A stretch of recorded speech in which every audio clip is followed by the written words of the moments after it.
Sophie Miller clutched her phone so tightly her knuckles turned white. She dialed a number, hoping to reach the hospital billing department, desperate to negotiate her grandfather's mounting medical debt. Instead, she'd accidentally reached Alexander Reed, the notoriously reclusive billionaire CEO of Reed Innovations. That wrong number would change the trajectory of her struggling life forever, transforming her from a waitress barely making ends meet into the personal assistant of one of the most powerful men in the country. But she never expected their professional relationship would evolve into something far more complicated, or that her secrets and his past would collide in ways neither could have anticipated. Rain pounded against the windows of Sophie's tiny apartment as she stared at the final notice from Memorial Hospital. The bold red letters seemed to scream at her, "Payment overdue, final warning." Her grandfather Jack, the man who had raised her since her parents died when she was 8, needed another surgery for his worsening heart condition.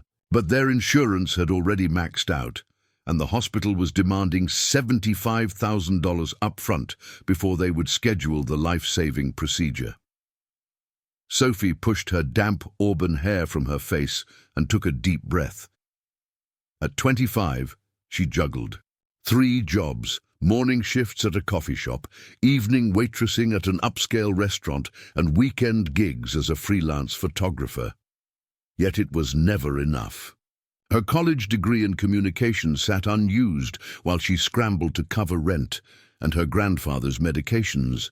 She dialed the number from the hospital letter, rehearsing her plea for a payment plan. The line rang 3 times before a deep, impatient voice answered. "Reed speaking." Sophie hesitated, confused by the curt greeting. "I'm sorry, I'm trying to reach Memorial Hospital's billing department." A heavy sigh came through the line. "You've got the wrong number." "I'm so sorry," Sophie said quickly, embarrassment heating her cheeks, even though the man couldn't see her. "It's just that my grandfather needs surgery, and I was hoping to work out a payment plan. I'll try again with the correct—" "Wait," the voice interrupted, suddenly sounding interested. "What kind of surgery?" Sophie paused, thrown by the question. "A heart valve replacement. He's been waiting months, but they won't schedule it until we can pay, and the insurance won't cover anymore." "I don't know what else to do." The silence that followed was so long, Sophie thought the call had dropped. Then the man spoke again, his tone completely transformed. "What's your name?" "Sophie Miller." "Sophie Miller," he repeated, as if testing the sound of it. "I'm Alexander Reed. Tell me about your grandfather." Sophie's breath caught. Alexander Reed, the tech genius whose innovations had revolutionized medical equipment worldwide, the billionaire who had vanished from public view 3 years ago after some personal tragedy the media never fully explained. "My grandfather is Jack Miller. He raised me after my parents died in a car accident. He's all the family I have left." Sophie found herself revealing more than she'd intended. "He was a firefighter for 30 years, saved countless lives. Now he needs help, and I can't do enough." Another long pause followed. "Memorial Hospital, you said?" Alexander finally asked. "Yes, but I'm sending a car for you. Be ready in 20 minutes. Bring your grandfather's medical records." "What? I don't understand." 20 minutes, Ms. Miller. I don't repeat myself." The line went dead. Sophie stared at her phone, wondering if she had imagined the entire conversation. But exactly 19 minutes later, a sleek black car pulled up outside her apartment building. The driver, a woman in a crisp suit, knocked on her door. "Ms. Miller, Mr. Reed is waiting." The Reed Tower stood like a monument of glass and steel, in the heart of downtown, its top floors disappearing into the stormy clouds. Sophie clutched her grandfather's medical file to her chest as the elevator ascended to the penthouse office. Her heart hammered against her ribs, adrenaline and confusion making her lightheaded. The elevator opened directly into a vast office. Floor-to-ceiling windows offered a panoramic view of the city, rain cascading down the glass like silver rivers. The room was sparsely furnished but impeccably designed, all clean lines and modern elegance. Alexander Reed stood with his back to her, gazing out at the storm. He was taller than she expected, broad-shouldered in a perfectly tailored suit. When he turned, Sophie's breath caught. His face was striking, strong jawline, penetrating grey eyes, and a small scar running through his right eyebrow. He couldn't be more than 35, but there was a weight to him, a heaviness behind his eyes that spoke of experiences beyond his years. "Sophie Miller," he said, his voice just as commanding in person. "You're punctual. I appreciate that." He gestured to a chair across from his desk, and Sophie sat, feeling distinctly out of place in her worn jeans and faded sweater. "I don't understand why I'm here, Mr. Reed." Alexander sat across from her, studying her with an intensity that made her skin prickle. "Your grandfather needs a heart valve replacement. Memorial Hospital won't perform it without payment." "Yes, but I'm going to pay for it." Sophie blinked, certain she had misheard. "Excuse me," I said. "I'm going to pay for your grandfather's surgery." He slid a folder across the desk.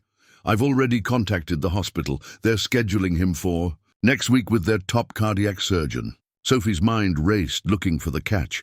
"Why would you do that? You don't know us." Alexander's expression remained unreadable. "Consider it a philanthropic endeavor." $75,000 is a lot for philanthropy to a stranger who dialed the wrong number. Ghost of a smile touched his lips. "Ms. Miller, $75,000 is what I earn in interest every few hours. It's nothing to me."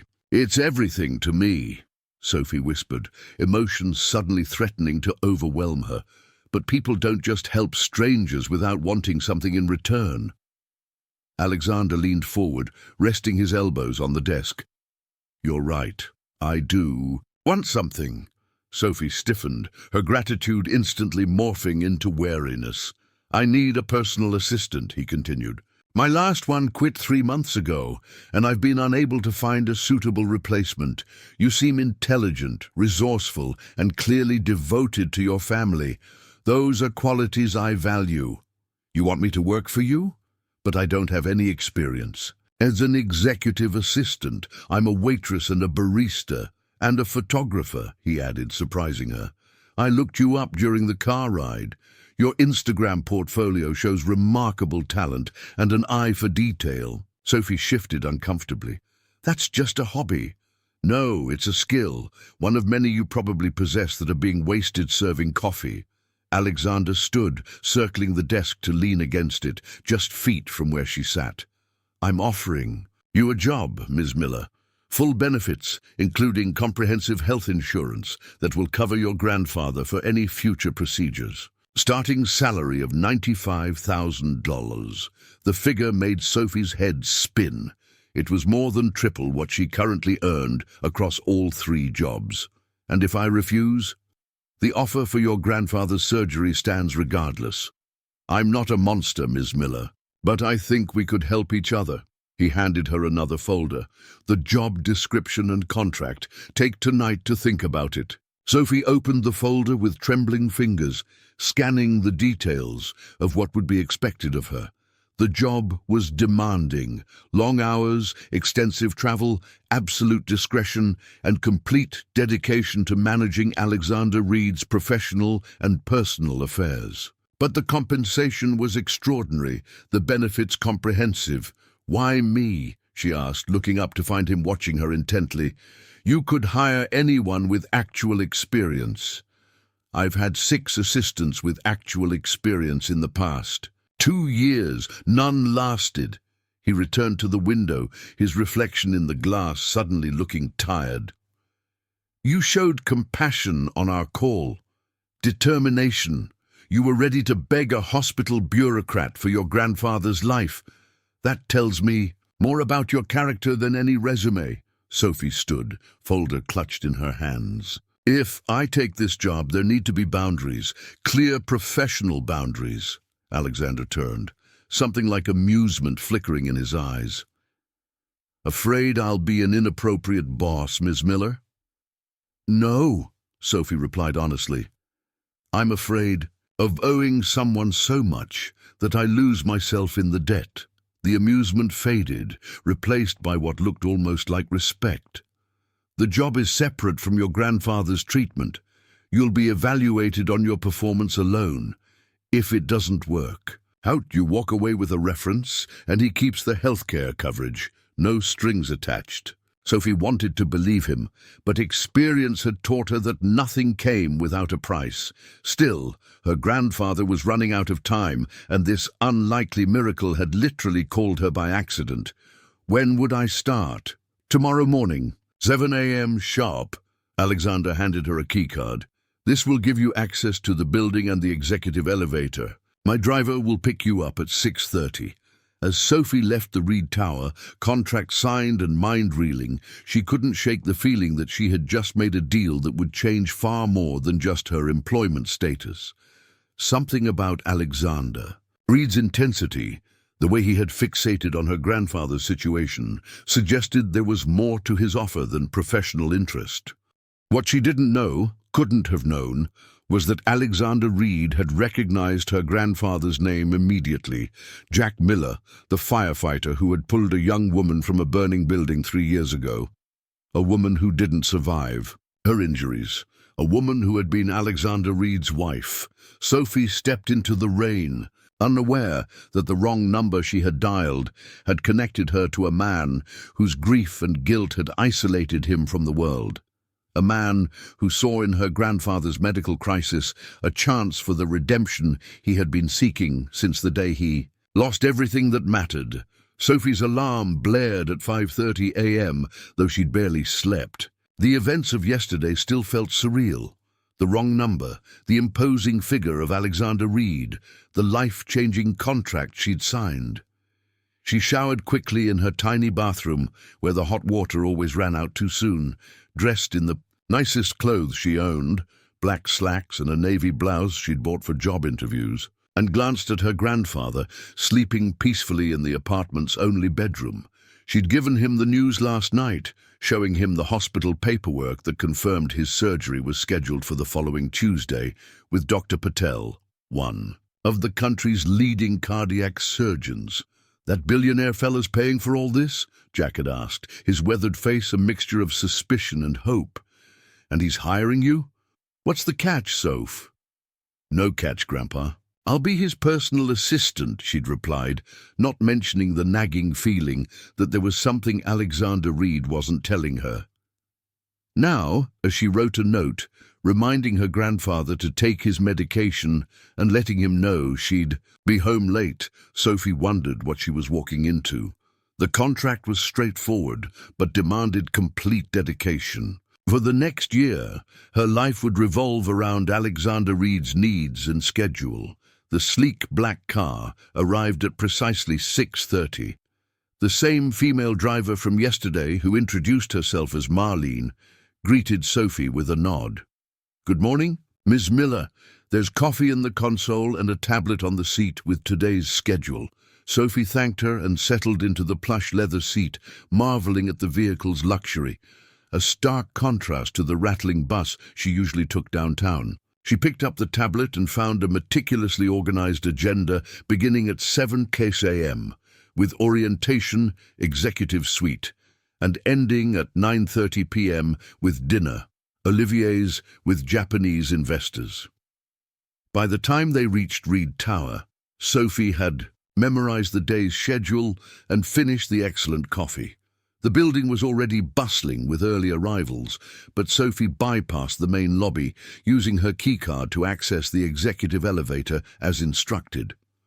The penthouse office looked different in the morning light, less intimidating but no less impressive. Sunlight streamed through the windows, illuminating details she'd missed yesterday. A collection of aviation models displayed in a glass case, awards and recognitions lined neatly on one wall, and a single photograph on the otherwise bare desk. A woman with dark hair and a brilliant smile, her arm around a younger, happier-looking Alexander Reed. "That's Miranda!" Sophie jumped, nearly dropping her bag. Alexander stood in a doorway she hadn't noticed yesterday, watching her examine the photograph. Unlike yesterday's formal suit, he wore dark jeans and a grey cashmere sweater that somehow made him look both more approachable and more handsome. "I'm sorry, I didn't mean to pry," Sophie said, heat rising to her cheeks. "You weren't prying, you were observing. Different thing." He approached, picking up the frame and looking at it, briefly before setting it down again. "My wife, she died 3 years ago." "I'm sorry for your loss," Sophie said quietly, understanding now the heaviness she'd sensed in him. Alexander nodded once, briskly, as if accepting her condolence, but unwilling to dwell on it. "Your orientation folder is on your desk." He gestured to a workstation positioned outside his main office, but within clear view. "Marlene will walk you through the security protocols and communication systems. I have a call with Tokyo in 10 minutes. With that, he disappeared back into his office, leaving Sophie to settle into what would be her new professional home. The workstation was impeccably organized with dual monitors, a high-end laptop, and various devices she'd need to learn. A garment bag hung on a nearby coat rack with a note. "Standard workwear. Your size was estimated.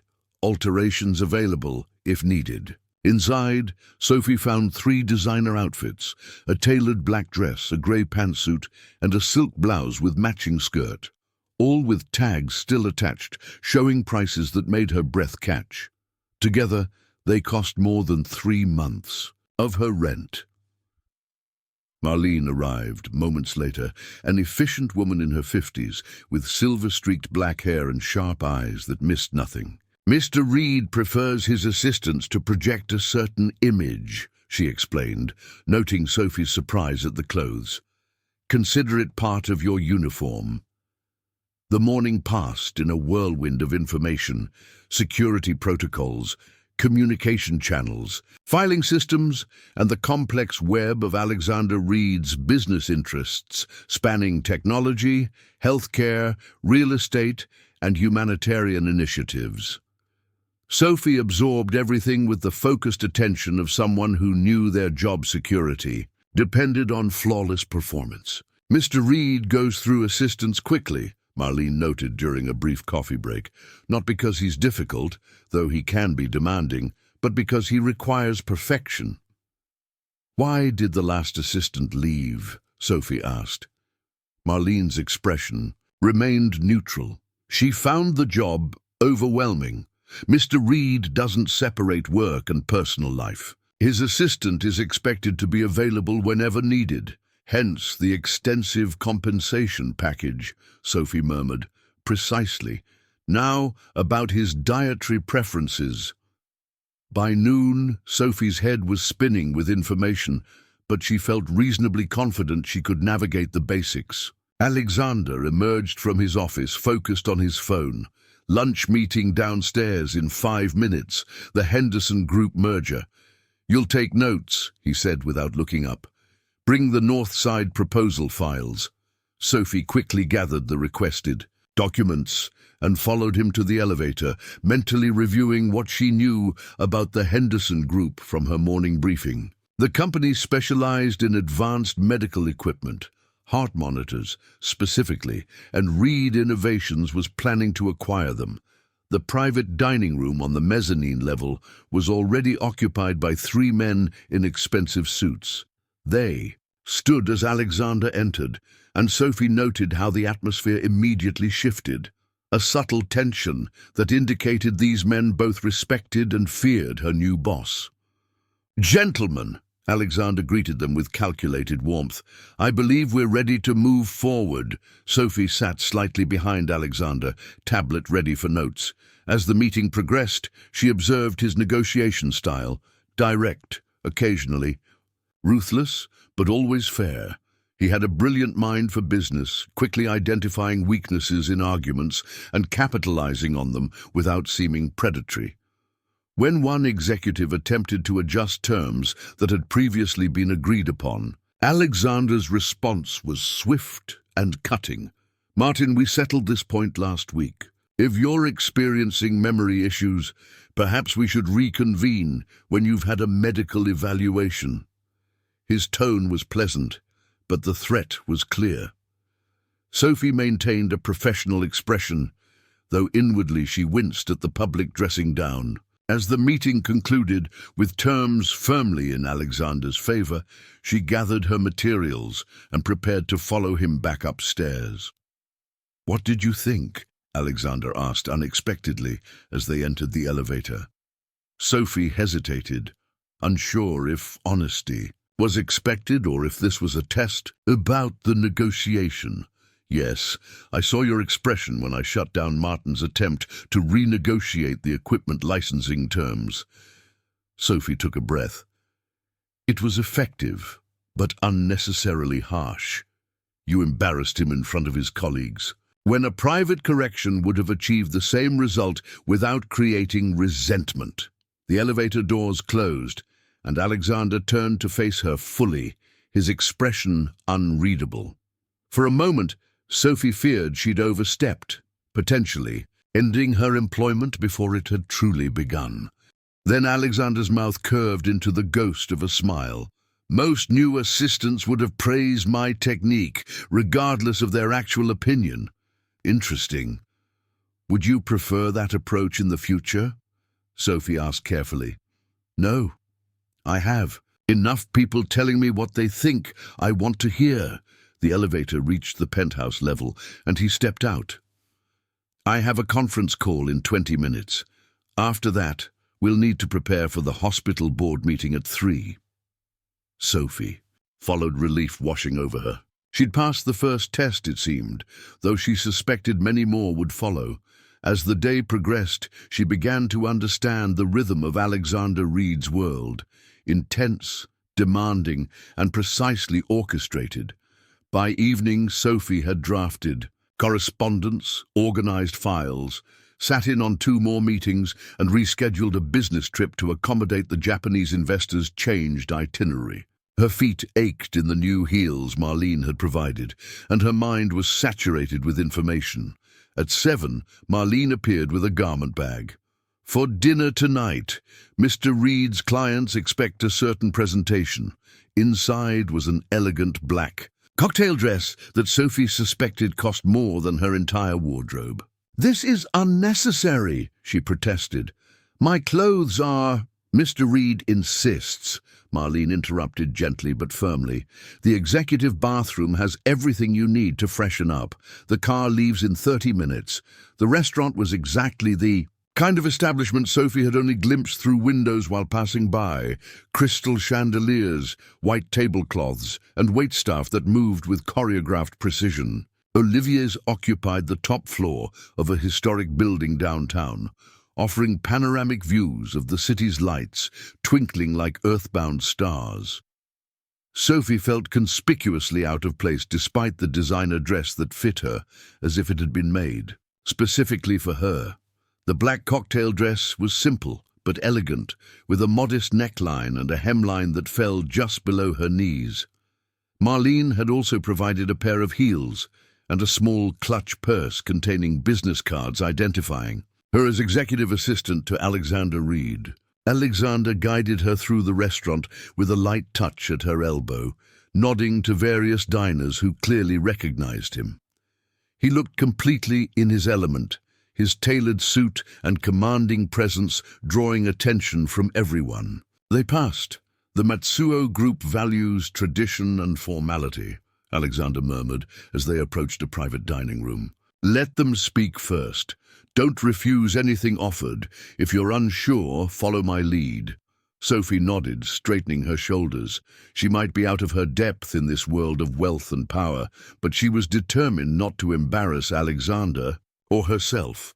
The Japanese investors rose as they entered, 3 men in impeccable suits and 1 woman whose elegant attire exuded subtle authority. Alexander made introductions in flawless Japanese, which surprised Sophie, then smoothly transitioned to English. "This is Sophie Miller, my new executive assistant," he concluded. his hand briefly touching the small of her back as he guided her to a seat beside him. The dinner progressed with meticulous attention to protocol. Sophie observed carefully, speaking only when directly addressed and maintaining the professional demeanor she'd witnessed in Alexander throughout the day. The conversation flowed between business and culture, with occasional personal anecdotes that seemed carefully calculated to build rapport.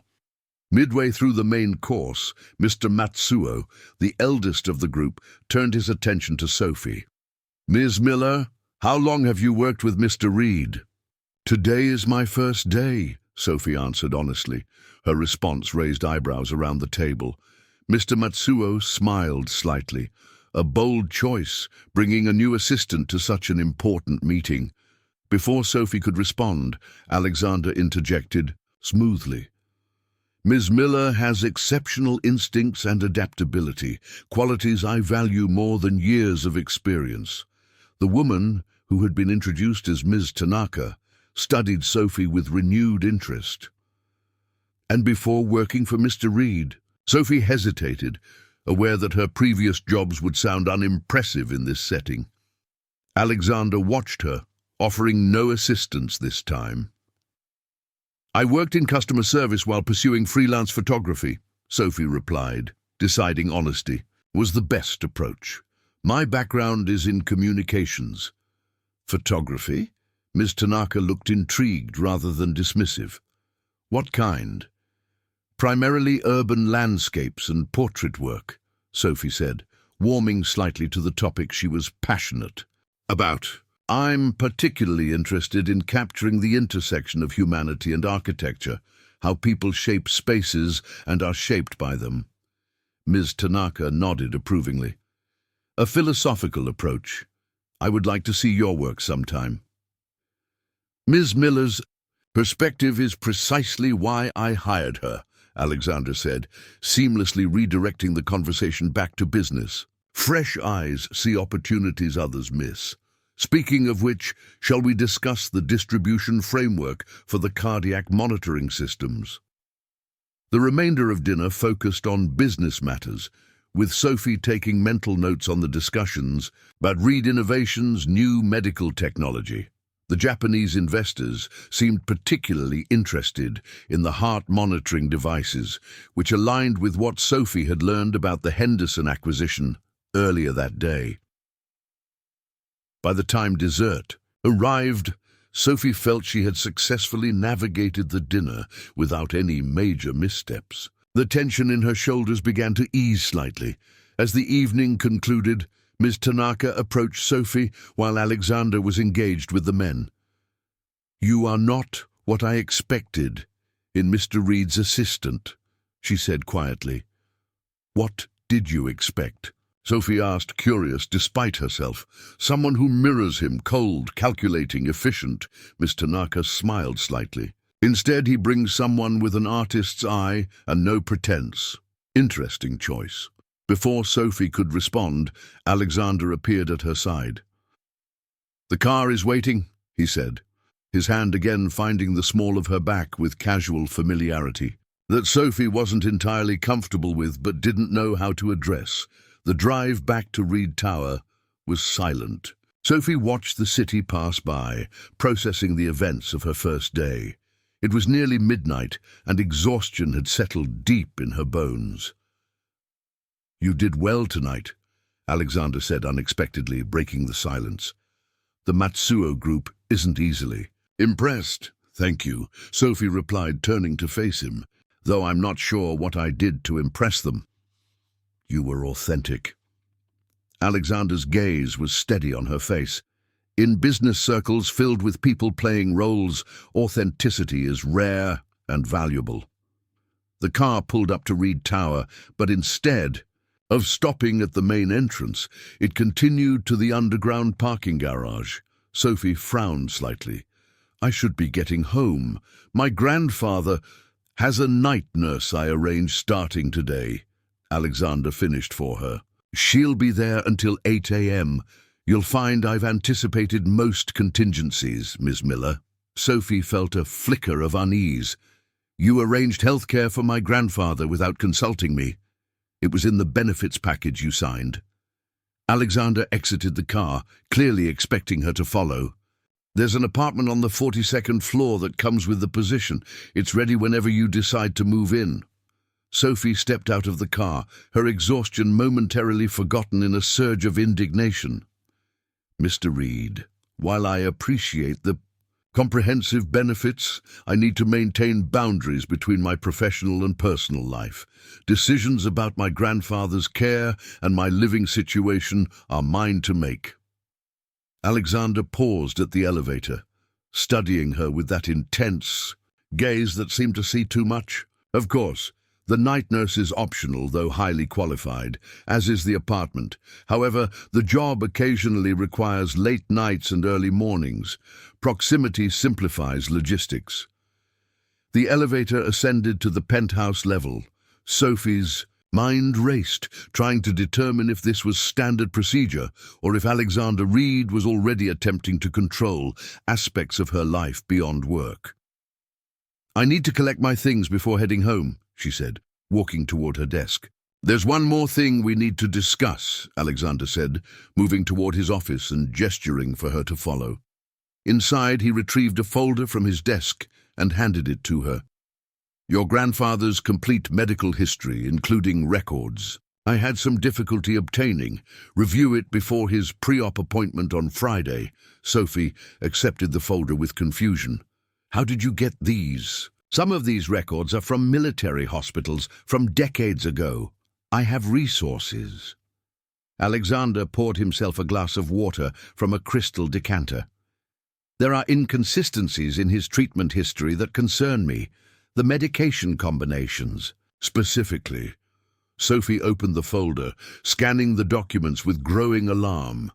These medication conflicts, they could have contributed to his heart deteriorating faster than it should have. Precisely. Alexander leaned against his desk. I've arranged for a complete medication review with a specialist tomorrow. I'd like you to attend. Sophie looked up from the papers, studying Alexander's face. Why are you doing this? The surgery was already extraordinarily generous.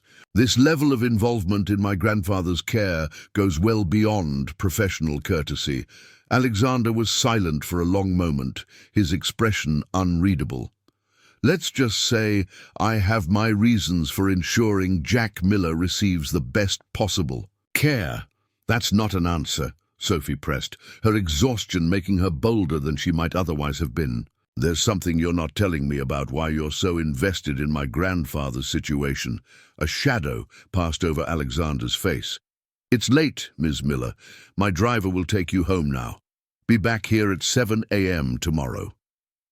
His tone made it clear the conversation was over. Sophie recognized the dismissal but stood her ground.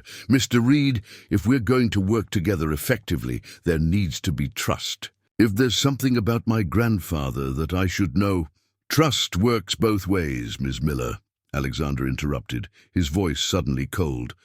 Sometimes it means accepting that not every question needs an immediate answer. Sophie realized she wouldn't get any further tonight. She gathered her things and headed for the elevator, her mind swirling with questions. As the doors closed, she caught a glimpse of Alexander staring out at the city lights, his posture rigid, one hand gripping the edge of his desk so tightly. His knuckles had turned white. The car ride home was silent, giving Sophie time to reflect on the bizarre turn her life had taken in just over 24 hours. By the time she reached her apartment, it was past midnight. True to Alexander's word, a professional-looking woman in scrubs sat in the living room reading a book, who introduced herself as Nurse Carolyn. Your grandfather is sleeping soundly, she reported with a warm smile. His vitals have been stable all evening. Sophie thanked her, then quietly checked on her grandfather. Jack was indeed sleeping peacefully, his breathing steady and even. The sight calmed some of her anxiety, but did nothing to answer the growing questions about Alexander Reed's mysterious interest in their lives. As she finally crawled into bed on the pull-out couch, Sophie stared at the ceiling, turning over the events of the day. Alexander Reed was clearly hiding something about his connection to her grandfather. Whatever it was, Sophie was determined to uncover the truth before she found herself too deeply entangled in the billionaire's complicated world. The medication review appointment took place in a sleek medical suite on the 30th floor of Reed Tower, a facility Sophie hadn't known existed until Alexander led her there the following afternoon. Unlike the sterile whiteness of typical medical offices, this space featured warm lighting, comfortable seating, and artwork on the walls. It looked more like a luxury spa than a clinical setting. Dr. Elaine Chen, a petite woman with kind eyes and an air of quiet authority, greeted them in a consultation room where Jack was already seated, looking somewhat overwhelmed by his surroundings. "Grandpa, how are you feeling?" Sophie hurried to his side, concerned by his pallor. "Just fine, Soph. This fancy doctor's been poking and prodding me all morning." Jack smiled weakly. "Mr. Reed here sure doesn't do anything halfway." Alexander stood slightly apart, observing their interaction with an inscrutable expression. Sophie had barely seen him all morning, as he'd been locked in meetings while she oriented herself to the more technical aspects of her job under Marlene's watchful eye. "Dr. Chen is one of the country's leading cardiopharmacologists," Alexander explained. "She specializes in medication interactions and their effects on cardiac function." Dr. Chen nodded, bringing up a complex chart on a wall-mounted screen. "Mr. Miller, I've reviewed your complete medication history, and I've identified several concerning patterns. The beta blockers you were prescribed 3 years ago interact problematically with 2 of your current medications, potentially accelerating your valve deterioration." Sophie leaned forward, studying the chart. "Is this why his condition worsened so dramatically in the past year?" "It's a contributing factor," Dr. Chen confirmed. "I've developed a revised medication protocol that should stabilize his condition until surgery and optimize his recovery afterward." While Dr. Chen detailed the new treatment plan, Sophie noticed Alexander step out of the room, his phone pressed to his ear, his expression darkening as he listened to whoever was on the other end. When he returned minutes later, a tense energy radiated from him. "Is everything all right?" Sophie asked quietly, as Dr. Chen continued explaining the medication schedule to Jack. "Fine," Alexander replied curtly, though his clenched jaw suggested otherwise. "I need to return to the office. Take all the time your grandfather needs, then meet me upstairs." Before Sophie could respond, he was gone, leaving her to wonder what had triggered his abrupt departure. The remainder of the consultation proceeded smoothly, with Dr. Chen answering all of Jack's questions with patience and clarity. "Your new boss," Jack said when Dr. Chen stepped out to prepare his prescriptions. "He's an odd one, isn't he?" Sophie smiled wryly. "That's putting it mildly." "Something familiar about him, though," Jack mused, his weathered face thoughtful. "Can't quite place it, but I feel like I've seen him somewhere before all this." Sophie's interest piqued. "When would you have encountered Alexander Reed? Before yesterday, I mean." Jack shrugged. "Probably just saw him in the papers or something. Mine's not as sharp as it used to be, Soph." But Sophie wasn't convinced. Her grandfather's memory for faces had always been exceptional, a skill honed during his decades as a firefighter, when recognizing people in emergency situations could mean the difference between life and death. After ensuring Jack was comfortable and arranging for his transportation home with the same driver who had brought him in, Sophie made her way back to the penthouse offices. She found Alexander standing at the windows, his back to the door, phone again pressed to his ear. "I don't care what it takes," he was saying, his voice tight with controlled anger. "Find out who prescribed those medications and why the contraindications were ignored. This wasn't a simple oversight." He turned, noticing Sophie, and quickly ended the call. "How is your grandfather?" he asked, smoothly shifting his demeanor. Better, now that his medications have been properly adjusted. Sophie placed her tablet on her desk, but remained standing. Dr. Chen thinks he'll be in significantly better condition for surgery next week. Alexander nodded, seemingly satisfied. Good. We have the quarterly projections meeting in 20 minutes. The files are on your desk. Sophie hesitated, then decided to press the issue that had been bothering her. Mr. Reed, my grandfather mentioned something strange. He thinks he recognizes you from somewhere before all this. Something flickered across Alexander's face. So briefly, Sophie almost missed it. Alarm? Guilt? It was gone before she could identify it. Perhaps from media coverage, he suggested dismissively. Reed Innovations receives substantial press attention. Perhaps, Sophie agreed, not entirely convinced, though Grandpa doesn't follow business news much. He's more interested in local matters, especially anything related to the fire department. He stayed connected to that community even after retirement. Alexander turned away, organizing papers on his desk with unnecessary precision. The fire department. Yes, he was a firefighter for over 30 years, battalion chief before he retired. Sophie watched Alexander carefully, noting the slight stiffening of his shoulders. He still mentors younger firefighters sometimes. At least he did before his health declined. Interesting, Alexander said, his tone deliberately neutral. We should prepare for the meeting. The abrupt change of subject only reinforced Sophie's suspicion that Alexander was hiding something significant about his connection to her grandfather. Throughout the projections meeting, she observed him with new attention, noting how he occasionally glanced her way when he thought she wasn't looking, his expression troubled. By evening, Sophie was mentally exhausted from both the technical demands of her new position and the emotional strain of trying to decipher Alexander Reed's mysterious behavior. She had spent the afternoon coordinating logistics for an upcoming medical technology conference, where Reed Innovations would unveil their newest cardiac monitoring system, ironically, a device that might have detected her grandfather's heart condition earlier had it been available. At 6, Alexander emerged from his office, briefcase in hand. I have a dinner engagement. You're free to go home, but I need you to review these contracts first. He placed a thick folder on her desk. My notes are attached. Send me your analysis by 9 p.m. Sophie nodded, resigned to a late night. Will do. Alexander hesitated, then added, There's something else. I've arranged for your grandfather to be moved to a more comfortable apartment closer to the hospital. It's in the Riverside Towers. The building has 24-hour security and medical staff on premises. Sophie looked up sharply. Mr. Reed, we discussed this yesterday. Decisions about my grandfather's living situation are mine to make. The stairs in your current building are a hazard for someone with his condition, Alexander countered.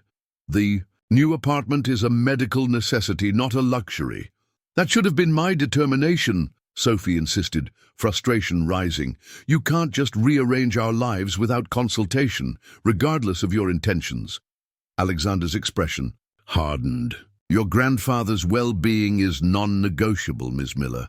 The new apartment is ready whenever you decide it's appropriate to prioritize his health over your pride. The accusation stung. This isn't about pride, it's about autonomy. I've been managing my grandfather's care for years without adequate resources.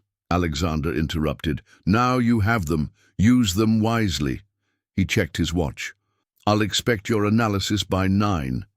With that, he strode to the elevator, leaving Sophie seething at her desk. As the elevator doors closed, she fought the urge to throw something at them. Instead, she took a deep breath and opened the contract folder, determined to channel her frustration into focused work. 3 hours later, Sophie had completed a thorough review of the contracts, agreements with medical suppliers that contained several concerning clauses she'd flagged in her analysis. She emailed the document to Alexander just before 9 p.m., then gathered her things to leave. As she waited for the elevator, Her phone buzzed with a text from Nurse Carolyn. "Your grandfather is asking for you. Seems agitated about moving. Says he needs to show you something important."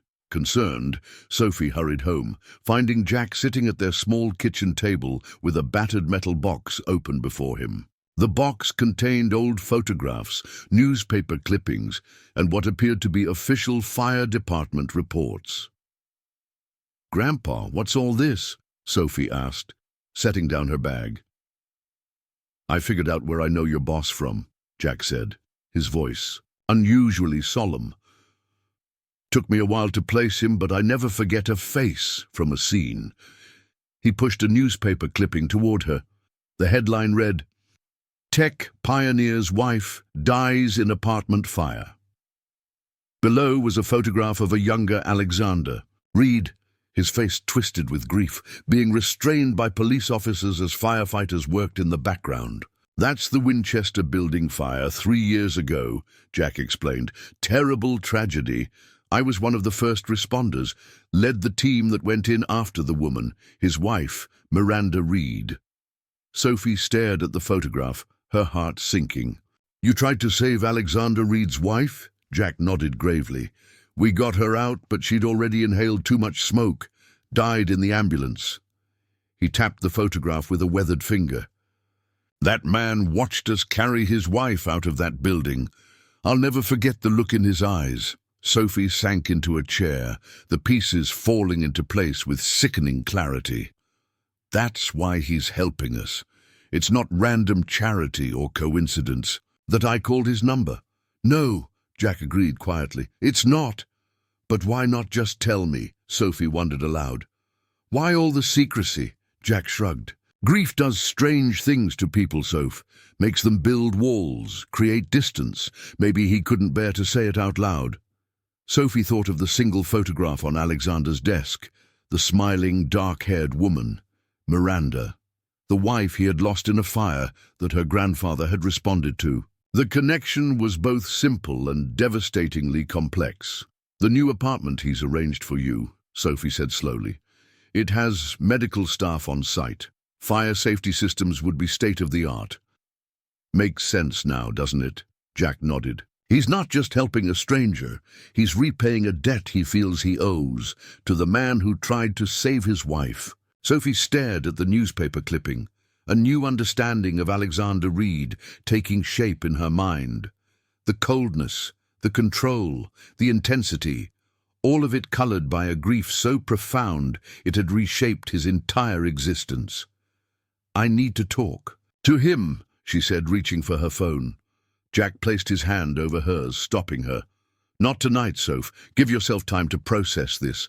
And him too. Some wounds need careful handling." Sophie nodded reluctantly, knowing her grandfather was right. But as she helped him back to bed, she couldn't stop thinking about Alexander, alone with his secrets and his pain, and the strange twist of fate that had connected their lives through a single misdialed phone number. Alexander was already in his office when Sophie arrived the next morning, though she had come in early, specifically hoping to speak with him before the day's meetings began.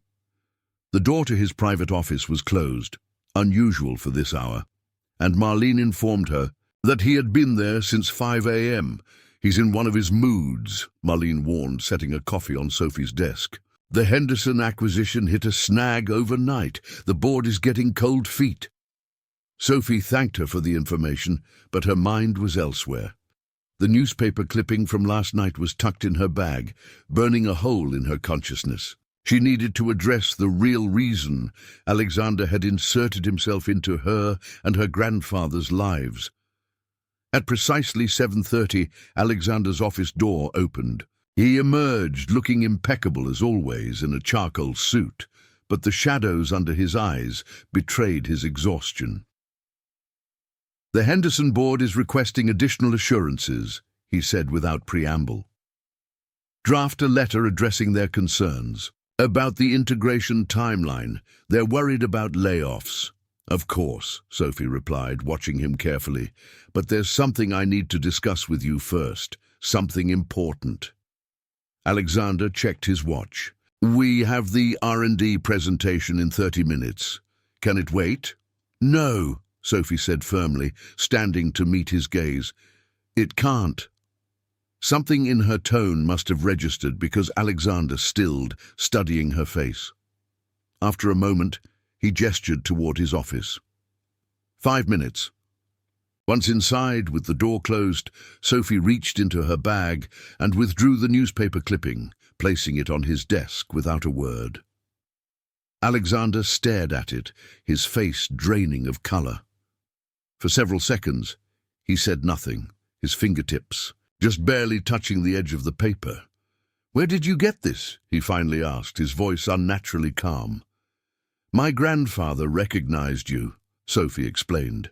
He keeps records of significant calls from his firefighting days. The Winchester building fire was one of them. Alexander turned away, moving to the window where he so often stood when troubled. The morning sun cast his profile in sharp relief, highlighting the tension in his jaw. You should have told me, Sophie continued when he remained silent, about your wife, about my grandfather being there that night. Would it have changed anything? Alexander asked, his back still to her. Would you have accepted the job if you knew it came from a place of obligation rather than merit? The question stung more than Sophie expected. So that's all this is? Repaying a debt to the man who tried to save your wife? Alexander turned then, his expression fierce. Don't trivialize this, Sophie. Your grandfather ran into a burning building to save Miranda when everyone else said it was too dangerous. He gave her a chance, however small. And now you're what? Saving him in return. An eye for an eye, a life for a life. Sophie crossed her arms. Is that why you're so invested in his treatment? Why you're trying to move us into a safer apartment? Is that so difficult to understand? Alexander's voice rose slightly. Your grandfather did everything humanly possible to save someone I loved. How could I do any less when I have the resources to help him? Sophie softened slightly, seeing the raw pain beneath his controlled exterior. I understand feeling grateful, even indebted. What I don't understand is the secrecy. Why hide this connection? Alexander was quiet for a moment, collecting himself. When he spoke again, his voice was measured. After Miranda died, I couldn't bear people's pity, the sympathetic looks, the careful conversations, the constant reminders. I built a wall between that part of my life and everything else. He gestured to the space around them. Reed Innovations became my entire focus. Cold, clinical work that required no emotional investment. Until my wrong number connected us. Sophie said softly, when you said your grandfather was Jack Miller, a retired firefighter needing heart surgery, Alexander shook his head. I knew immediately. His name was in the incident report. I've read it 1,000 times. Sophie moved closer, her initial anger fading. My grandfather doesn't blame himself for not saving her, you know. He said the smoke damage was too severe by the time they reached her. Alexander's expression tightened. I know. It wasn't his fault. It was mine. Yours? How? I was supposed to be home that night. Alexander's hands clenched at his sides. We had plans for dinner. I cancelled at the last minute for a business meeting. A meeting that could have easily been rescheduled. If I'd been there, I would have smelled the smoke sooner, gotten her out before. He trailed off, the guilt in his voice so palpable, Sophie could almost feel its weight. You can't know that, she said gently. Accidents happen, Alexander. Random, terrible accidents that no one can predict. That's what the investigators said. His laugh was hollow. A faulty wire in the wall. Something no one could have detected. He turned back to face her fully. But I should have been there. Instead, I was negotiating a contract extension that seemed crucially important at the time, and now I can't even remember who it was with. Sophie's heart ached for him. The survivor's guilt he carried was evident in every line of his body. Is that why you've thrown yourself into this heart valve technology, the Henderson acquisition? Alexander nodded slightly. Miranda died of smoke inhalation, but she had a congenital heart condition that complicated the emergency response. The monitoring system we're developing might have saved her, might save others like her. He looked down at the newspaper clipping, still on his desk. Your grandfather's condition. It felt like the universe giving me a second chance to save someone when I failed before. The 5 minutes had stretched to 15, but Sophie wasn't concerned about the R&D presentation anymore. Understanding Alexander's motivations changed everything about how she viewed her position and his actions. I appreciate what you're doing. And for my grandfather, she said carefully, but this relationship, professional or otherwise, can't be built on a foundation of guilt and obligation. It's not healthy for either of us. Alexander studied her face. What are you saying? Do you want to leave? No, Sophie replied, surprising herself with the certainty in her voice. But I want honesty moving forward. No more secrets, no more unilateral decisions about my grandfather's care. We work together on this as equals, not as a benefactor and recipient. Alexander was quiet for a long moment, considering her words. Finally, he nodded. All right, no more secrets? He held out his hand. Partners? Sophie hesitated, then shook it firmly. Partners. The tension in the room eased slightly, though Sophie knew they had only begun to address the complex emotional dynamics at play. As they prepared to leave for the R&D presentation, Alexander paused at the door. For what it's worth, he said quietly, you're wrong number. It was the first time in 3 years I've felt anything beyond the guilt, even if it was just the surprise of someone asking for help with such straightforward honesty. Sophie wasn't sure how to respond to such a vulnerable admission, but she didn't need to. Alexander had already stepped through the doorway, resuming his role as the commanding CEO, yet something had shifted between them. A door opened that couldn't easily be closed again. The days leading up to Jack's surgery passed in a whirlwind of activity. Sophie found herself divided between her demanding new job and preparing for her grandfather's procedure. To her surprise, Alexander proved true to his word about their partnership. He consulted her on every decision regarding Jack's care, from the surgical team selection to the recovery plan. Dr. Liu has the best success rate with this particular valve replacement, Alexander explained, showing Sophie the statistics he'd compiled. But Dr. Patel has more experience with patients in your grandfather's age group. The choice is yours. Sophie appreciated his deference to her judgment, even though she suspected he had his own preference. Let's go with Dr. Patel. Grandpa will respond better to someone who understands the unique challenges of operating on a patient his age. Alexander nodded, making the arrangement with a single phone call. The ease with which he navigated the healthcare system, a labyrinth that had frustrated Sophie for years, was both impressive and slightly unsettling. Meanwhile, they had reached a compromise about living arrangements. Jack would move into the secure apartment building after his surgery, but only for the recovery period. After that, they would reassess based on his needs and preferences. Sophie would keep her own apartment for now, maintaining the independence she valued. The morning of the surgery arrived with a crystalline autumn sky. Sophie took the day off, though Alexander had insisted she could have as much time as needed. When she and Jack arrived at the hospital, they found Alexander already there, speaking quietly with Dr. Patel in the waiting area. Everything's set, he assured them. His usual commanding presence softened somewhat. They've reserved the best recovery suite, and I've arranged for a specialized post-op team. Jack studied Alexander with newfound understanding. Since learning about the connection between them, he had shown neither resentment nor pity toward the younger man, only a quiet, dignified compassion. You don't need to be here, son, Jack said, placing a weathered hand on Alexander's arm.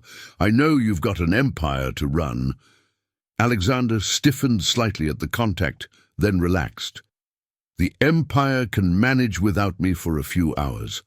As the Nurses came to take Jack for pre-op preparation. He pulled Sophie into a tight hug. "Don't worry so much, Soph. I'm tougher than I look."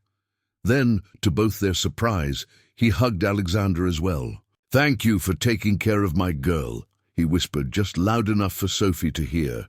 Alexander's expression was unreadable as he watched the nurses wheel Jack away, but Sophie noticed his hands trembling slightly before he shoved them into his pockets. The waiting room was a private space, clearly arranged specifically for them. Sophie paced nervously while Alexander sat perfectly still, answering occasional emails on his phone, but mostly just staring at the wall clock. "He'll be fine," Alexander said after nearly an hour of silence. "Dr. Patel is the best." Sophie nodded, not trusting her voice. She had spent years being strong for her grandfather, but now, with the surgery actually happening, her composure was cracking. To her shock, Alexander stood and crossed the room, awkwardly putting an arm around her shoulders. "It's okay to be scared," he said quietly. "I know what it's like to fear losing the only family you have left." The simple acknowledgement broke something in Sophie. She turned and buried her face against his chest, tears finally flowing freely. Alexander held her stiffly at first, then, with growing confidence, one hand moving in small circles on her back. "I'm sorry," she mumbled, embarrassed by her breakdown. "Don't be," he replied, his voice gentler than she had ever heard it.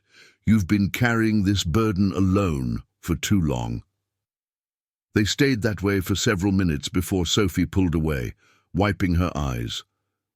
"Thank you. Not just for this, but for everything you've done for Grandpa." Alexander shook his head. "Don't thank me yet. Thank me when he's recovered and complaining about the hospital food." The small joke, so unexpected from the usually serious CEO, startled a laugh from Sophie.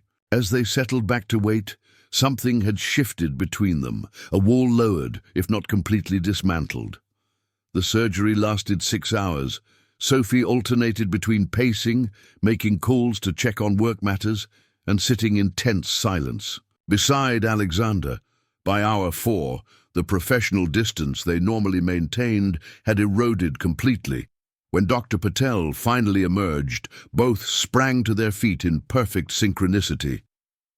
"The surgery was successful," the doctor announced, smiling tiredly. "We replaced the valve and addressed some minor complications, but Mr. Miller's heart is responding well.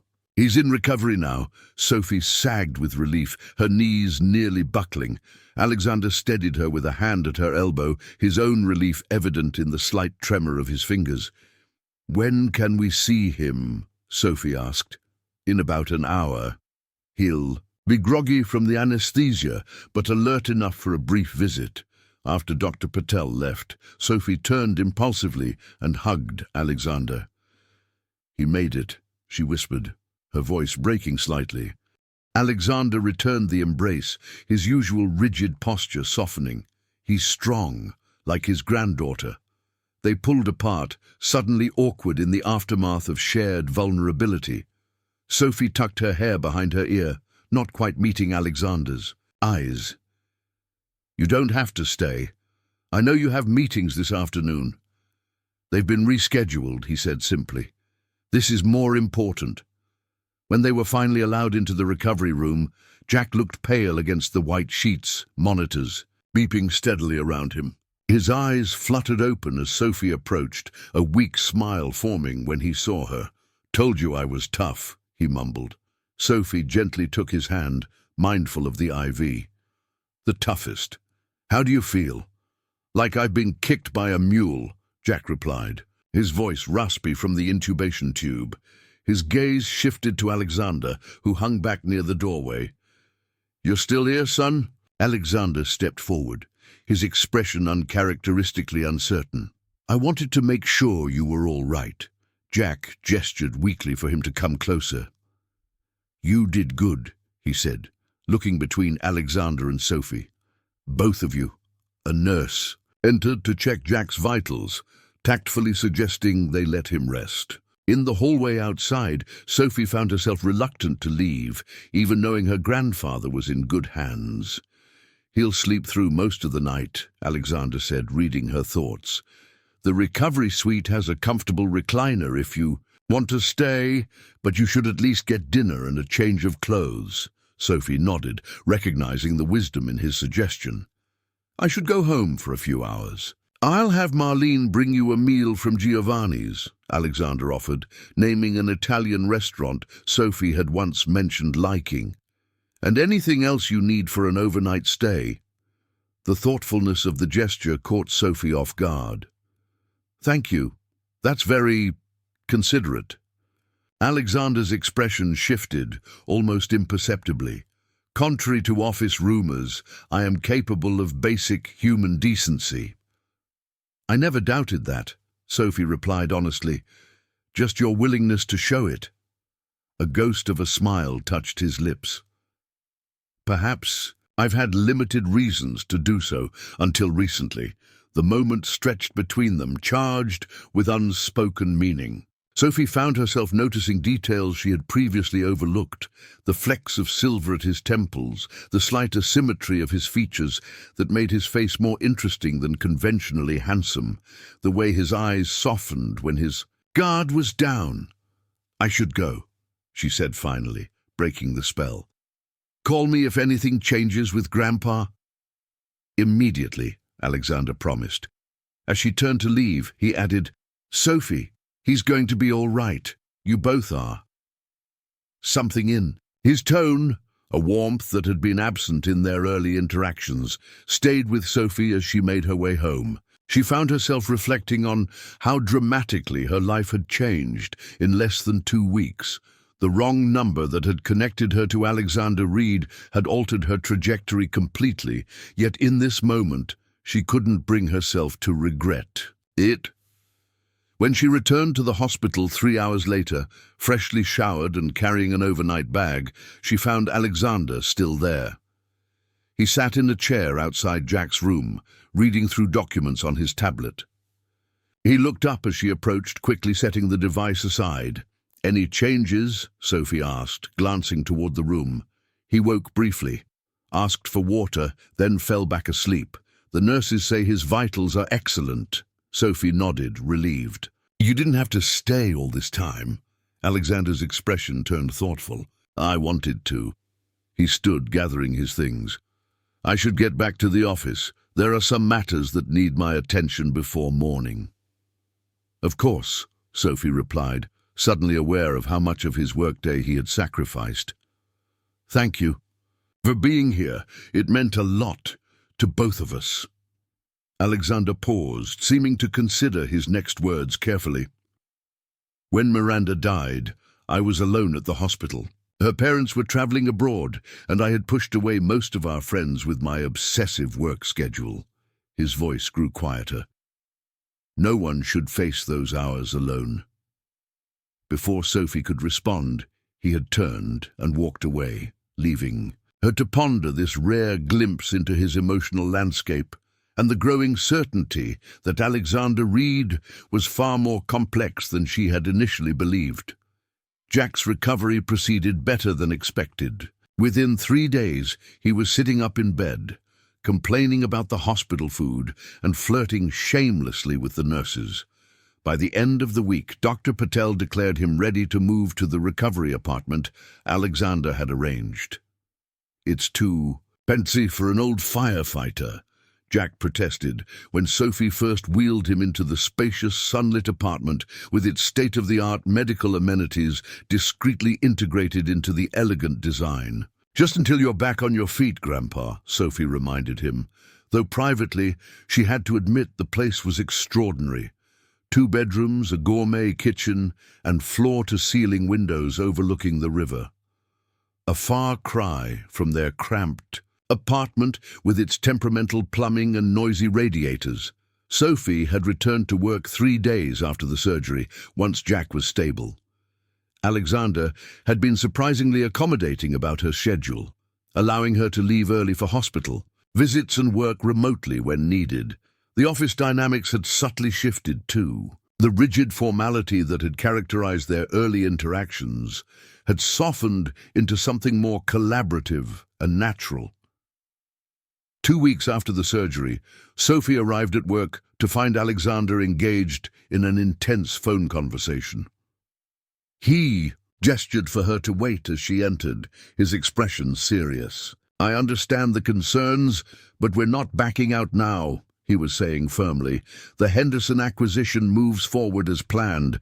Their cardiac monitoring technology is essential to our development pipeline." When he hung up, Sophie raised an eyebrow. "Problems with the board again?" "Nothing I can't handle," Alexander replied, though the tension in his shoulders suggested otherwise. "How's your grandfather today?" "Getting stronger. The physical therapist says he's making remarkable progress." Sophie hesitated, then added, "He asked about you, actually.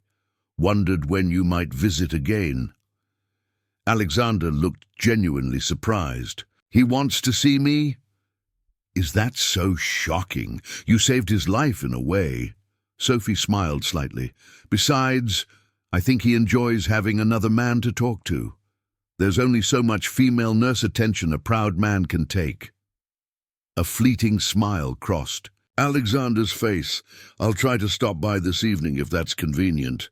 "He'd like that," Sophie said, surprised by how much she meant it. The two men had formed an unexpected bond during Jack's hospital stay, with Alexander often sitting with him in the evenings, discussing everything from classic cars to the changing landscape of the city they both loved. That evening, Sophie was preparing dinner in the recovery apartment's kitchen when Alexander arrived, carrying a small package wrapped in simple brown paper. Jack was in the living room, seated in a comfortable recliner by the windows. "Mr. Reed," Jack greeted him warmly. "Beginning to think you'd forgotten about an old man." "Not possible," Alexander replied, handing him the package. "A small recovery gift." Jack unwrapped it to reveal a vintage book, The History of Metropolitan Firefighting, 1900–1950. His eyes lit up as he carefully opened the leather-bound volume. "Would you look at that? First edition, too." Sophie watched from the kitchen doorway, struck by the thoughtfulness of the gift. Alexander had clearly paid attention to her grandfather's stories and found something that would genuinely delight him. "Dinner's almost ready," she announced. "Alexander, will you stay?" He looked momentarily uncertain, as if a casual dinner invitation was somehow more complicated than the multi-million-dollar decisions he made daily. "If I'm not intruding." "Nonsense," Jack declared.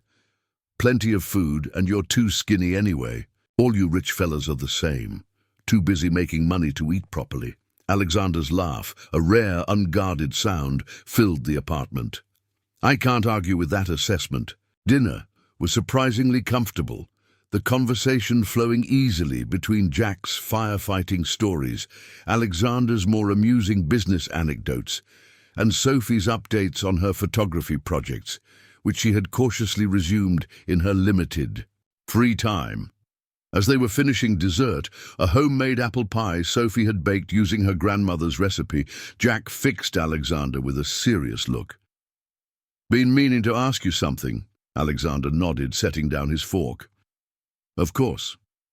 This heart valve technology you're developing, the one you mentioned during my hospital stay, how close is it to being available to regular folks?" Alexander considered the question carefully. "The monitoring system should complete clinical trials within 6 months. The preventative valve treatment is further out, perhaps 18 months. To market?" Jack nodded, his expression thoughtful. "Too late for me, but not for others. That's good work you're doing, son. The kind that matters." Something shifted in Alexander's expression, a vulnerability Sophie had glimpsed only in rare moments. "That's the goal, to make something that matters." Later, as Alexander prepared to leave, Sophie walked him to the door. "Thank you for coming. It meant a lot to him." "And to you?"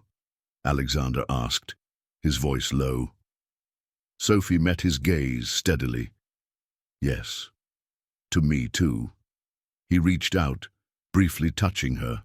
Hand, a fleeting contact that nonetheless sent warmth spreading through her. "Good night, Sophie." As she closed the door behind him, Sophie leaned against it, her thoughts in turmoil. Whatever was developing between them, friendship, something more. It had long since transcended their initial employer-employee relationship. The realization was both exhilarating and terrifying. "He's a good man," Jack observed from his recliner, underneath all that billionaire armor. Sophie smiled softly. "I'm starting to see that." 1 month after Jack's surgery, Sophie found herself in a situation she would never have imagined when she first dialed that wrong number. She stood in the grand ballroom of the Westfield Hotel, wearing a midnight blue gown Alexander had insisted on providing for the evening's charity gala. AIDE, fundraiser for cardiac research, sponsored by Reed Innovations. "You look—" Alexander paused as he approached, his usual eloquence failing him. "Remarkable." Sophie smoothed the silk of her dress self-consciously. "The dress is doing most of the work." "I disagree," he replied simply, offering his arm to guide her further into the glittering crowd. The transformation in their relationship had progressed gradually yet unmistakably over the past weeks. Professional boundaries remained during office hours, but evenings often found them working late together, conversations drifting from business to personal matters with increasing ease. Alexander had visited Jack regularly, sometimes bringing dinner or books he thought the older man might enjoy. Sophie had found herself looking forward to these visits more than she cared to admit. Tonight marked her first official appearance as Alexander's companion rather than his assistant.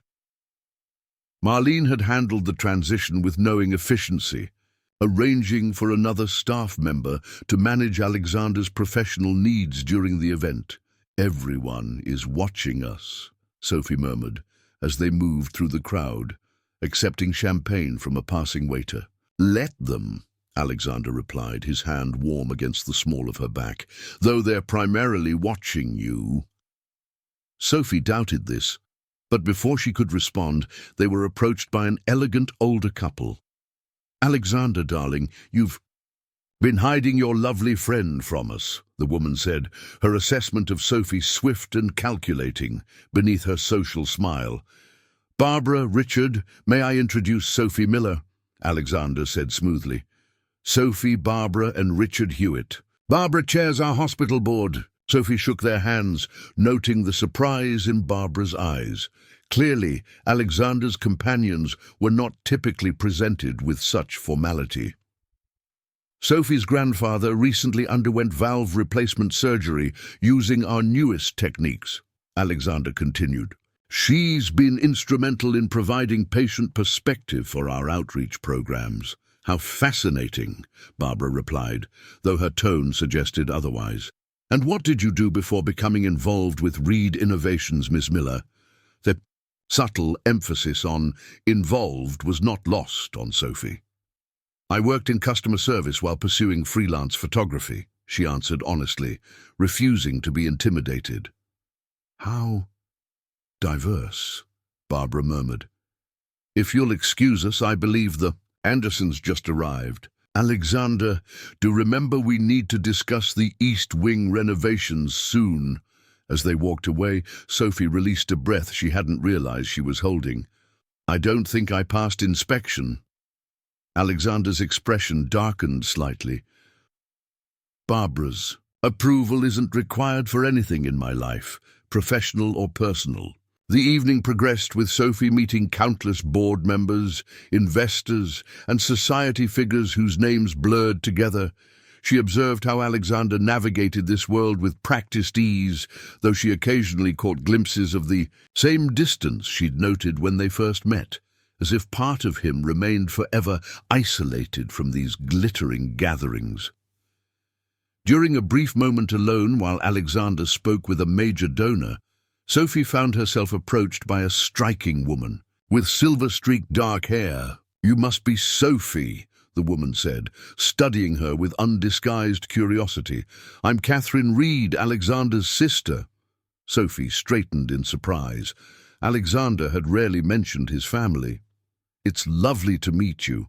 I didn't realize you would be here tonight."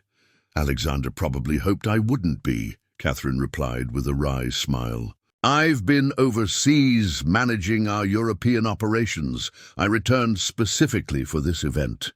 She tilted her head slightly. "You're not what I expected." "I get that a lot lately," Sophie admitted. Catherine's laugh was startlingly similar to her brother's rare one. "I imagine you do. My brother doesn't typically allow people close enough to surprise him." Her expression softened. "But he seems different with you. Less armored." Before Sophie could respond, Alexander appeared at her side, his body language subtly protective. "I see you've met my sister." "Just getting acquainted," Catherine replied innocently. "Don't worry, I haven't shared any childhood stories. Yet." Alexander gave her a warning look that held no real heat. "Sophie, would you mind if I borrowed you for a moment? There's someone I'd like you to meet." As they moved away, Sophie glanced back to see Catherine watching them with obvious interest. "Your sister seems nice." "Catherine is many things. Nice is not typically among them," Alexander replied, though his tone was affectionate. "She's perceptive, however, and rarely wrong. About people, is that a compliment to me? The highest she gives." Alexander guided her toward a quiet corner near the terrace doors. "I actually wanted a moment away from the crowd. How are you holding up?" The question, so attentive to her comfort, warmed Sophie unexpectedly. "Better than I expected. Though I'm definitely not in my natural habitat." "Nor mine, truthfully," Alexander admitted. "Necessary professional theater."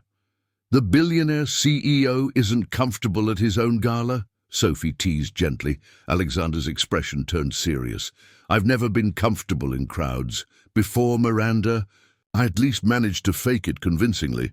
After," he shrugged slightly, "it became harder to see the point." The mention of his late wife, something he rarely did voluntarily, felt significant. Sophie reached for his hand, squeezing it gently. "Thank you for bringing me tonight." Alexander looked down at their joined hands, then back to her face. "There's no one else I would rather have here." The simple statement carried more weight than any elaborate declaration. Sophie felt something shift between them, a door opening to possibilities neither had acknowledged aloud. The moment was interrupted by the announcement that dinner would be served.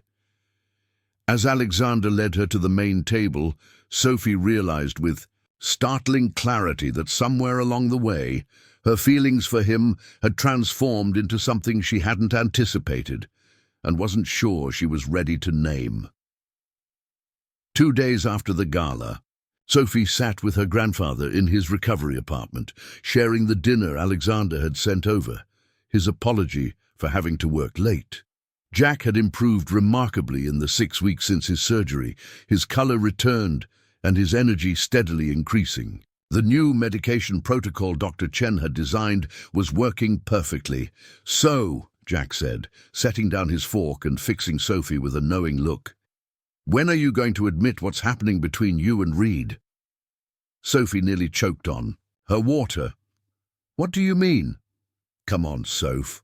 I may be old, but I'm not blind." Jack's eyes twinkled with amusement. "That man looks at you the way I used to look at your grandmother. And you're not exactly subtle yourself." Heat rose to Sophie's cheeks. "It's complicated, Grandpa." "Always is," Jack agreed sagely. "Doesn't make it any less real." Sophie sighed, unable to deny the truth in his words. "I never expected this. When I dialed that wrong number, I was just trying to save our family.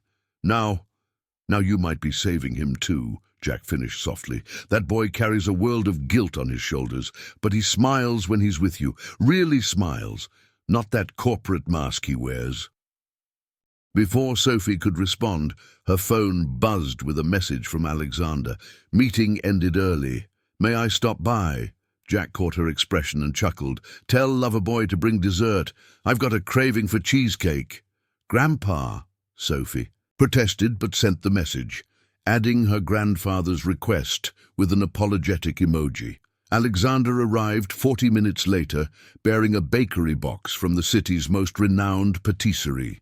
He had loosened his tie and rolled up his shirt sleeves, small concessions to informality that Sophie had learned to recognize as signs he was relaxing his carefully maintained control.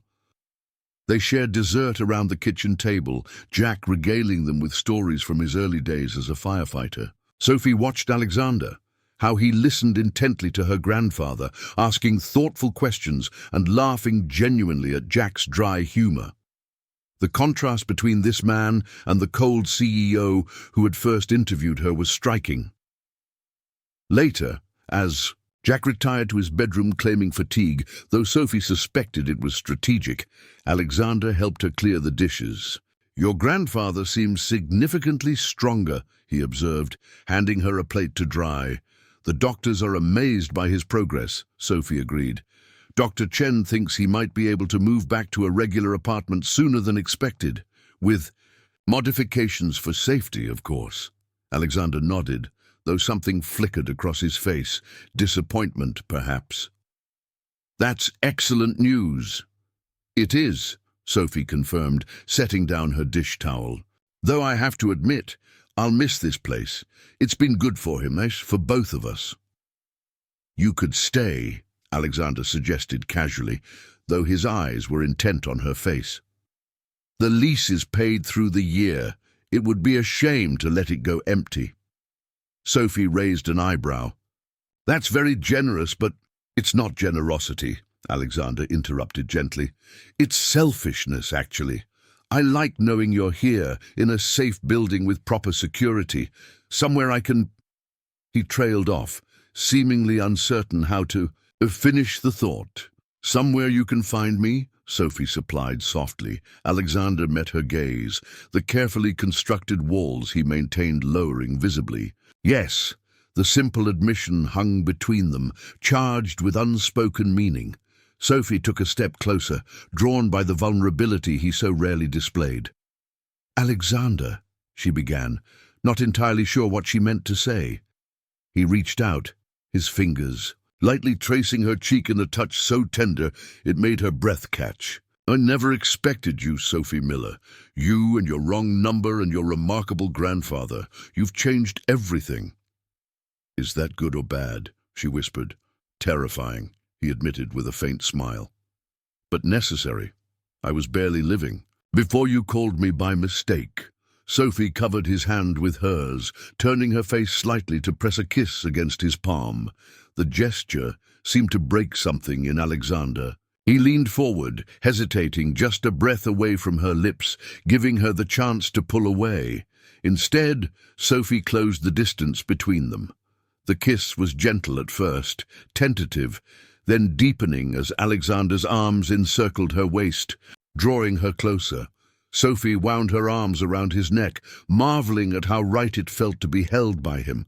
When they finally separated, both slightly breathless, Alexander rested his forehead against hers. I should go, he murmured, though he made no move to release her. You could stay, Sophie offered, surprising herself with her boldness. Alexander smiled, pressing another soft kiss to her lips. Not tonight, not with your grandfather in the next room. When this happens, when we happen, I want no complications, no distractions. The promise in his words sent warmth spreading through Sophie. He was right, of course. Whatever was developing between them deserved space and time to unfold properly. Tomorrow, Alexander said, reluctantly stepping back. Have dinner with me, just the two of us. Sophie nodded, already missing his warmth. I'd like that. At the door, he turned back, his expression more open than she had ever seen it. Thank you for the wrong number, Sophie Miller. Best mistake anyone's ever made on my behalf. As the door closed behind him, Sophie leaned against it, her heart racing with possibilities she had never imagined when she desperately dialed that number seeking help for her grandfather. A simple misdial had connected her to a man who needed healing as much as her grandfather had needed surgery, and somewhere along the way, she had found herself falling for the complex, wounded heart behind the billionaire facade. Jack's voice called from his bedroom doorway, startling her from her thoughts. "Told you so," he said with a knowing grin. "Some wrong numbers turn out to be exactly right." Sophie couldn't help but laugh, knowing her grandfather was absolutely correct. The wrong number that had seemed like a desperate last chance had become the first step on an unexpected journey, one that had changed not just her grandfather's life, but her own heart as well. 3 months after that first kiss in the kitchen, Sophie stood in Alexander's penthouse, gazing out at the city lights while waiting for him to return from a late meeting.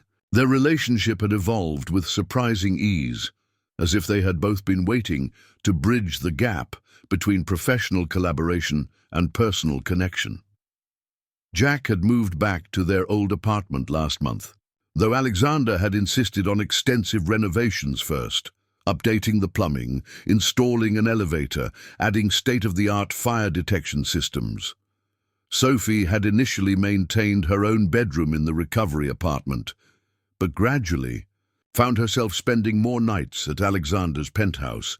The space that had once intimidated her now felt like a second home. The elevator chimed, announcing Alexander's arrival. He stepped into the apartment, looking tired but brightening visibly when he saw her. "This is a nice surprise," he said, setting down his briefcase and crossing to kiss her. "I thought you were helping your grandfather reorganize his memorabilia tonight." "Finished early," Sophie replied, returning his kiss. "He's meeting with some of his old firefighter friends for dinner. Apparently they have a monthly gathering I never knew about." Alexander smiled, loosening his tie. "Good for him. Social connections are important for cardiac recovery," says the man who avoided social interaction for 3 years, Sophie teased gently, helping him out of his suit jacket. "I had excellent reasons," Alexander countered, pulling her closer, "until someone called the wrong number and upended my carefully constructed isolation." Their relationship wasn't without challenges. Alexander's protective instincts sometimes veered into controlling territory, a habit Sophie firmly but compassionately redirected whenever it surfaced. His workaholic tendencies remained, though he now made genuine efforts to create balance. And occasionally, grief for Miranda would shadow his eyes, moments Sophie learned to recognize and respect without feeling threatened by the ghost of his first love. For her part, Sophie continued working as Alexander's executive assistant, though both acknowledged the arrangement would need to change eventually. She had resumed her photography more seriously, with Alexander's encouragement and connections opening doors to gallery showings that had previously seemed impossible. "I have news," Alexander said, leading her to the sofa. "The Henderson acquisition is complete. Their cardiac monitoring technology is officially part of Reed Innovations." "That's wonderful," Sophie replied, knowing how important this particular project was to him. "When will production scale up faster than anticipated?" "We're already receiving pre-orders from major hospital networks." He took her hand, his expression turning serious. "There's something else. The board wants to name the device." "And?" Sophie prompted, sensing his hesitation. "They're suggesting the Miller monitor," Alexander said quietly. "After your grandfather," Sophie's breath caught. "Alexander, it was Catherine's idea, actually. She said the man who inspired the technology's development deserves recognition." Alexander's fingers tightened around hers.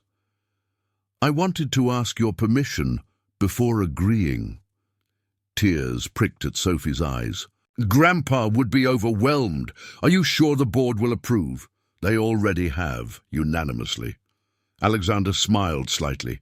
Turns out sharing the human story behind the technology, how Jack's case identified dangerous medication interactions and inspired better monitoring solutions, resonated strongly.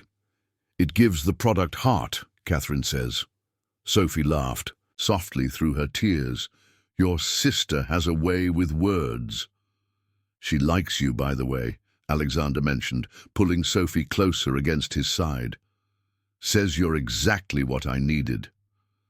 And what do you think? Sophie asked, looking up at him. Alexander's expression softened. I think you're everything I never knew to ask for. You called a wrong number, but somehow reached exactly the right person.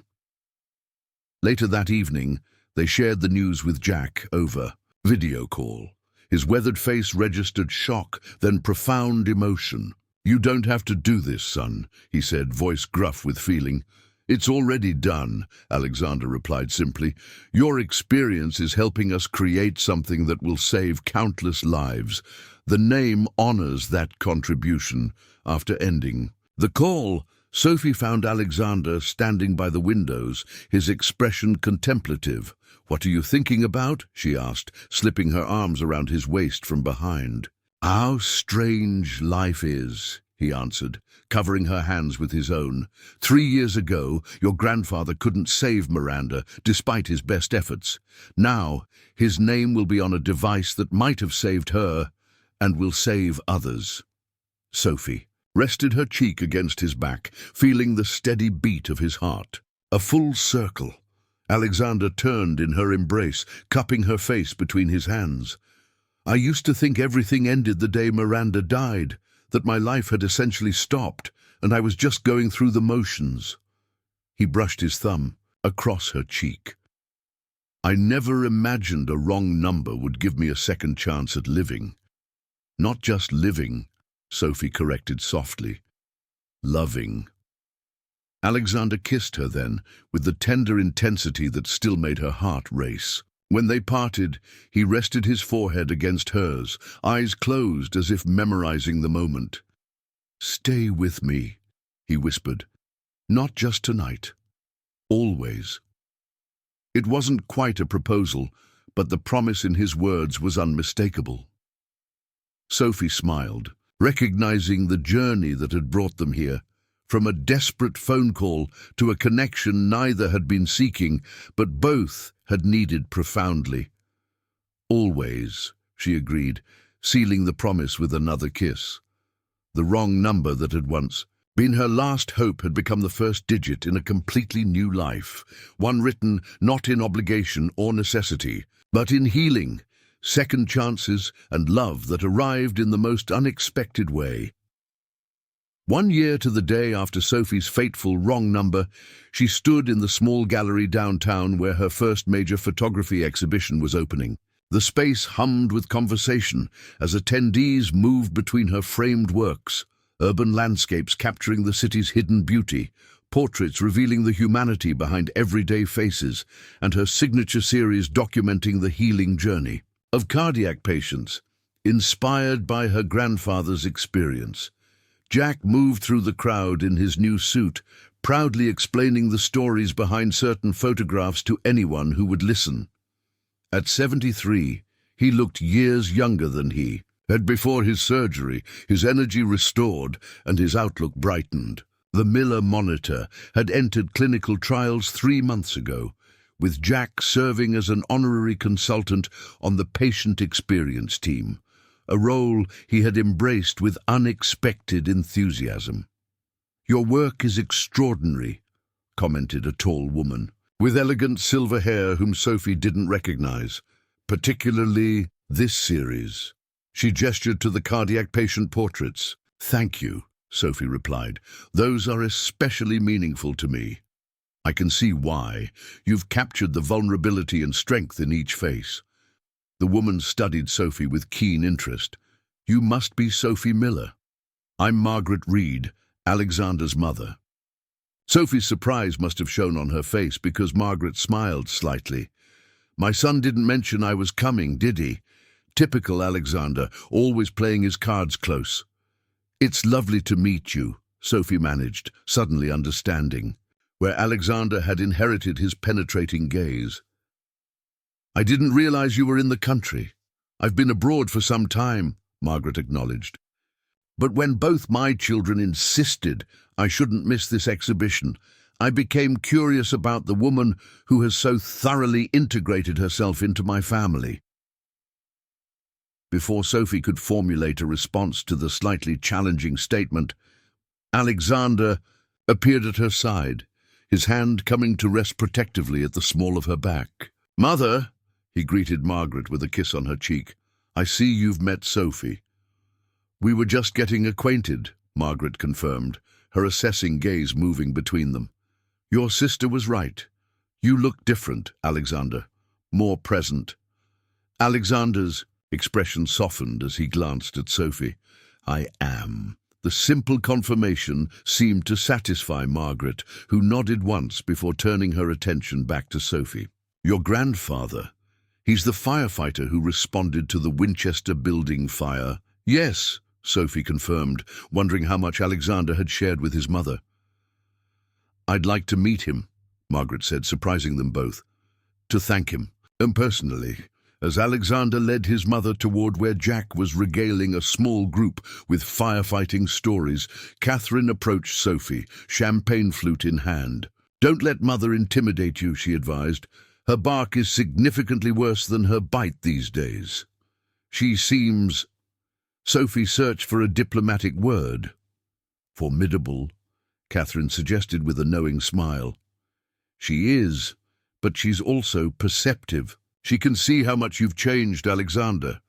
She clinked her glass against Sophie's. "The exhibition is stunning, by the way. You have genuine talent." "Thank you," Sophie replied, still watching Alexander with his mother and Jack. The three had formed an unlikely circle, Jack apparently sharing some story that had captured even Margaret's attention. Catherine followed her gaze. "It's strange, isn't it? How life connects people in unexpected ways. If you hadn't dialed that wrong number—" "Sometimes I think it wasn't wrong at all," Sophie admitted. "Just meant."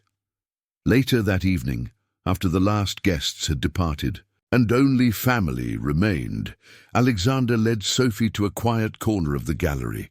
Jack was deep in conversation with Catherine, while Margaret observed from a nearby bench, her expression thoughtful. "I have something for you," Alexander said, reaching into his jacket pocket. "A commemoration of sorts." He handed her a small velvet box. Inside nestled a delicate pendant, a silver telephone dial encircled with tiny diamonds. "Alexander," Sophie breathed, touching the necklace with wondering fingers. "1 year ago today, you called the wrong number and changed my life," he said softly, taking the pendant and moving behind her to fasten it around her neck. "I wanted to mark the occasion with something that would remind us both how the most unexpected connections can become the most important." Sophie turned to face him, her heart full. "It's perfect." "There's something else," Alexander continued, his expression growing serious. "Something I've been considering for some time."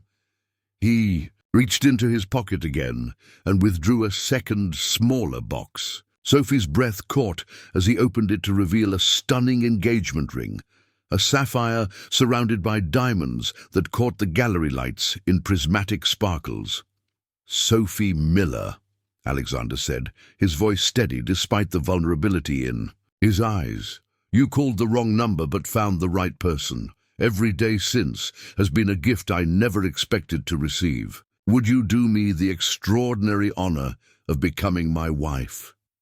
Sophie's vision blurred with tears as she looked at the man before her, no longer the cold, isolated billionaire she had first encountered, but a partner who had grown alongside her, learning to balance strength with tenderness, control with trust. "Yes," she whispered, her heart overflowing with certainty. "Absolutely yes." As Alexander slipped the ring onto her finger, applause erupted from across the gallery. Jack was beaming. Catherine was wiping away a suspicious moisture from her eyes, and even Margaret wore a small, approving smile. I might have mentioned my intentions to your grandfather, Alexander admitted, pulling Sophie close. Wanted to do this properly. Of course you did, Sophie laughed, resting her forehead against his. Always thorough in your planning. Not always, he countered, kissing her softly. I never planned for you. Later, as they stood together receiving congratulations from their small family circle, Jack pulled Sophie into a tight hug. Best wrong number in history, he whispered in her ear. Your grandmother would say it was the universe putting things right. Sophie looked over at Alexander, who was accepting a rare embrace from his mother, his expression one of cautious joy. From desperate financial straits to this moment of unexpected happiness, all because of a misdial that had connected her to exactly the person she hadn't known she needed. I think Grandma would be right, Sophie agreed, feeling the weight of the telephone dial pendant against her skin, a permanent reminder that sometimes life's most beautiful connections begin with what appears to be a simple mistake.